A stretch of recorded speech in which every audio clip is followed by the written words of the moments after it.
ஒரு மெத்த படித்த நியாயசாஸ்திரி ஒருவன் கர்த்தராகிய இயேசுவை சந்திக்கிறான்.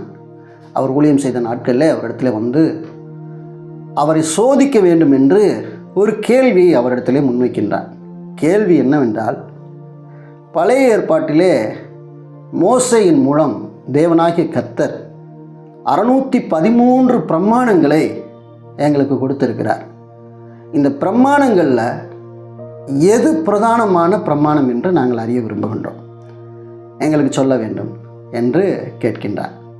அதற்கு இயேசு சொன்ன முதல் வார்த்தை என்னன்னா, கடவுளை அன்பு செய் என்று.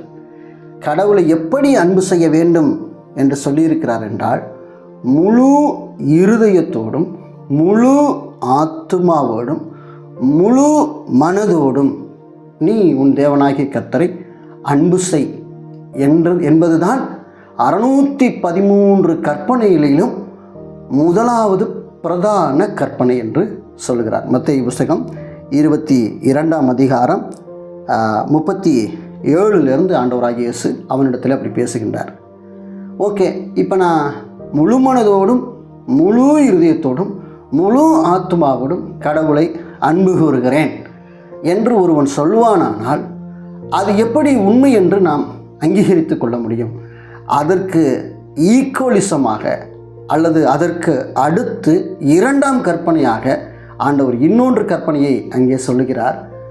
உன்னிடத்தில் நீ அன்பு கூறுவது போல பிறரிடத்திலும் நீ அன்பு கூறுவாயாக என்பது இதற்கு ஒப்பனையாக இருக்கிற இரண்டாம் கற்பனையாக இருக்கிறது. நீ தேவனை அன்பு செய்கிறேன் என்று சொல்லுகிறவனானால் தேவனால் படைக்கப்பட்ட மனிதனையும் அன்பு செய்ய வேண்டும். ஒரு நாணயத்திற்கு 2 பக்கங்களைப் போல உன் தேவனாகிய கர்த்தரை முழு மனதோடும் முழு இருதயத்தோடும் முழு ஆத்மாவோடும் நீ அன்பு செய்கிறவன் என்றால், உனக்கு நீ என்ன தேவை என்பதை நீ நினைக்கின்றாயோ, உன்னை நீ எப்படி நேசிக்கின்றாயோ அல்லது உன்னை நீ எப்படி அன்பு கூறுகிறாயோ அதே ஈக்குவலிசமாக அதே அளவின்படி பிறனையும் அன்பு செய்வாயாக.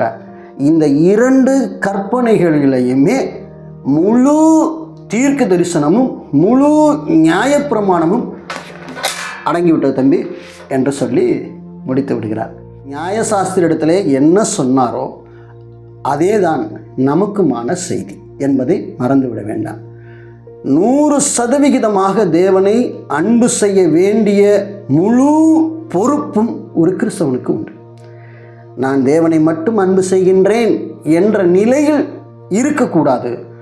உன்னை போல் பிறரையும் நேசி என்ற இன்னொரு பகுதியிலையும் அவன் அச்சு பெசகாமல் வழிவிலகாதவனாக இருக்க வேண்டும். இதை நாம் நிச்சயமாக அறிந்து கொண்டிருக்க வேண்டும். அன்புதான் கிறிஸ்தவத்தின் ஆணிவேர், அன்புதான் கிறிஸ்துவின் பிரமாணம்.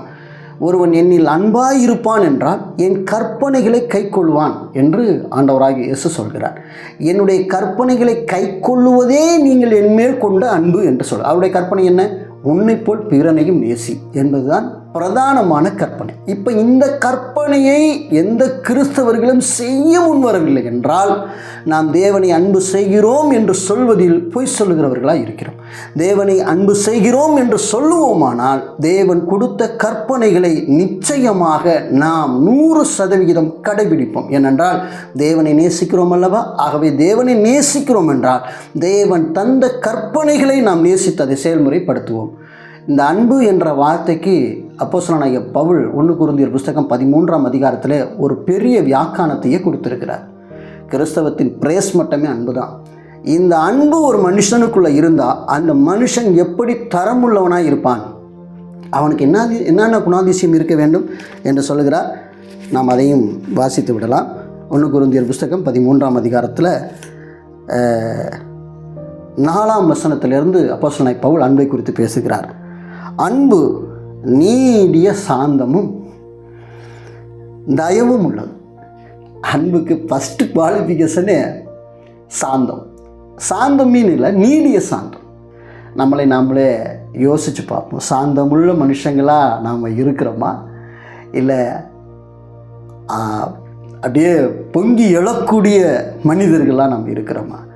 வீட்டில் நமக்கு எதிராக நம்ம குடும்பத்தார்கள் பேசும்போதோ, நம்முடைய நண்பர்கள் பேசும்போதோ, இந்த சமுதாயம் பேசும்போதோ நம்முடைய குணம் எப்படி இருக்குது? சார்ந்த குணமாக இருக்கா, இல்லை அப்படியே பொங்கி எழுகிற நிலையில் இருக்கின்றதா? பொங்கி எழுகிற நிலையில் நம்முடைய மனது இருக்குமே, ஆனால் தேவனுடைய கற்பனையை கை கொள்ளாத பொய்யர்களாய் நாம் இருக்கின்றோம். அன்பு நமக்குள்ளே இல்லை என்ற பொருள் தான். ஏன்னா அன்புக்கு முதல் குவாலிஃபிகேஷனே நீடிய சாந்தமும் தயவும் உள்ளது. அன்புக்கு பொறாமை இல்லை. யார் மீதாவது நமக்கு பொறாமை இருக்கின்றதா? நாம் யோசித்து பார்க்க வேண்டும். பொறாமை இருக்குமே, ஆனால் நிச்சயமாக நமக்குள்ள அன்பு என்ற ஒன்று இல்லை என்று எடுத்துக்கொள்ளலாம். அன்பு தன்னை புகழாது. இது ரொம்ப டேஞ்சர், ரொம்ப முக்கியமான ஒரு பாயிண்ட். தற்புகழ்ச்சியை விரும்பாத எந்த மனுஷனும் இன்னைக்கு கண்டுபிடிப்பது என்பது அரிது. சில சமயத்தில் நம்மளை அறியாமலே நம்மளை பற்றின பெருமைகளை நம்ம புகழ்ந்து தள்ளிடுவோம். ஆனால் அன்பு ஒருபோதும் தன்னை புகழவே புகழாதான். நான் தான் செஞ்சேன், எனக்கு தான் அப்படின்னு சொல்லவே சொல்லலாம். எல்லாம் அவரே. இயேசு சொன்னது மாதிரி, எப்போதும் என் பிதாவுக்கு பிரியமானதையே நான் செய்கிறபடியால் என் பிதா என்னை தனியே இருக்க விடவே இல்லை. நான் எப்போதும் என் பிதாவுக்கு பிரியமானதை மட்டும் செய்கிறவர் என்று சொன்னார். நாம் தேவனுக்கு பிரியமாய் இருக்கிறோமா என்பதை ஒரு நிமிடம் இந்த இடத்துல நாம் சிந்திக்க தயங்க வேண்டாம் என்று நினைக்கின்றேன். ஓகே, இப்போ அன்பு என்ன செய்யாது அப்படின்னா, தன்னை புகழாது, இருமாப்பாக இராது. யார் மேலாவது நம்மளுக்கு இறுக்கமான மனநிலை இருக்கா, இவன் மூஞ்சை பார்த்தாலே எனக்கு சுத்தமாக பிடிக்கல அப்படின்னு பயங்கரமான ஒரு இறுக்கமான சூழ்நிலை இருந்தோம் என்றால் அன்பு இல்லாதவர்களாக இருக்கிறோம். அயோக்கியமானதை ஒருபோதும் அன்பு செய்யாது.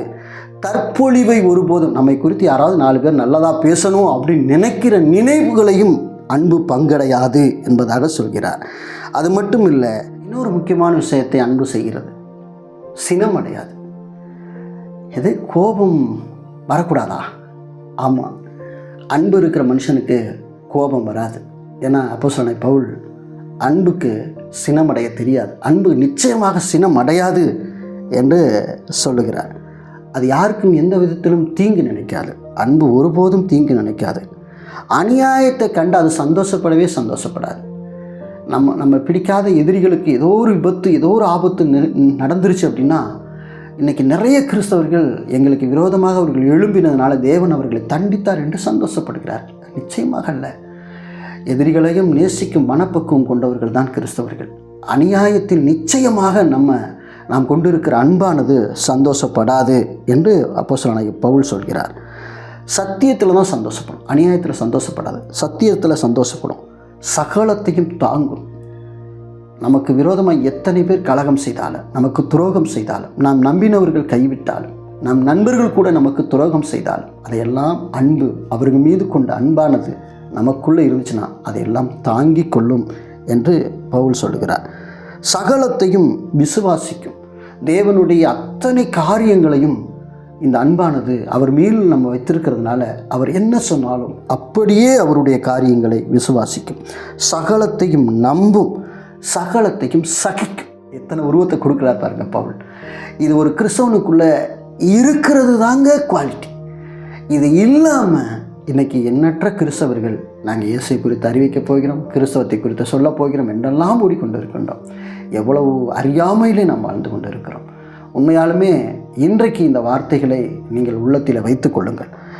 அன்பிலே நீங்கள் குறைவுள்ளவர்களாக இருப்பீர்கள் என்றால் பரிபூரணமாய் அன்பை அள்ளி கொடுக்கிற, சம்பூர்ணமாய் கொடுக்கிற, தகுதியில்லாத நமக்கு அவருடைய ரட்சிப்பை கொடுத்து மகா பெரிய இரக்கத்தில் ஐஸ்வர்யமுள்ள அன்பின் தேவனாகிய கர்த்தரிடத்திலே நாம் போகணும். ஏன்னா யோவான் 3:16 மிக தெளிவாக சொல்லுது, கர்த்தராகிய இயேசு கிறிஸ்துவை, அதாவது பிதாவாகிய தேவனாய் இருக்கிற அவருடைய மகனாகிய இயேசு கிறிஸ்துவை எவன் ஒருவன் விசுவாசிக்கிறானோ அவன் கெட்டு போகாமல் அவன் நித்திய காலமாக அந்த ஜீவனை பெறும்படி அவரையே நமக்காக தந்து இந்த உலகத்தை பிதாவாகிய தேவன் அன்பு கூர்ந்தார் என்று இருக்கு. உச்சம் என்ன தெரியுமா? தன்னுடைய மகனையே நமக்காக கொடுத்த அந்த அன்பு தான் வெளியேற பெற்ற உச்சத்தின் அன்பு. அந்த அன்புள்ள தேவன் நிச்சயமாக நாம் அன்பில் குறைபடும் போது, அவரிடத்தில் கேட்கும்போது நம் இருதயத்தை அன்பாக நிரப்புகிறவராக இருக்கிறார். 2 பிரதான கற்பனை தான். ஒன்று, உன் தேவனாகிய கர்த்தரை முழு இருதயத்தோடும் முழு ஆத்துமாவோடும் முழு மனதோடும் அன்பு கூறுவாயாக. இதற்கு ஒப்பனையாக இருக்கிற 2ஆம் கற்பனை, உன்னில் நீ அன்பு கூறுவது போல பிறரிடத்திலும் அன்பு கூறுவாயாக. அன்புக்கு என்னென்ன குவாலிஃபிகேஷன் இருக்கும் என்பதை 1 கொரிந்தியர் 13ஆம் அதிகாரத்திலே நாம் வாசித்தோம். கடைசியாக பவுல் சொல்கிறார், அன்பு ஒரு காலும் ஒழியாது. எல்லாம் ஒழிஞ்சிரும், நம்ம பார்க்குற அனைத்தும் ஒரு நாள் ஒழியும், ஆனால் அன்பு ஒழியாது. ஏன்னா தேவன் அன்பாகவே இருக்கிறார். தேவன் அன்பாகவே இருக்கிறார். God is a love. அவர் அன்புள்ளவர். உண்மையாலுமே ஒரு மனிதன்கிட்ட ரொம்ப அன்பு இருக்குன்னா அவன் தேவனை கிட்டி சேர ரொம்ப காலம் ஆகிறாது. ஆகவே அன்பை நாடுவோம், அன்பையே தேடுவோம். அவருடைய அன்பு நமக்கு எப்போதும் கிடைக்க நாம் அவரை வாஞ்சிப்போம். தேவன் உங்களை நடத்துவாராக. ஆமென்.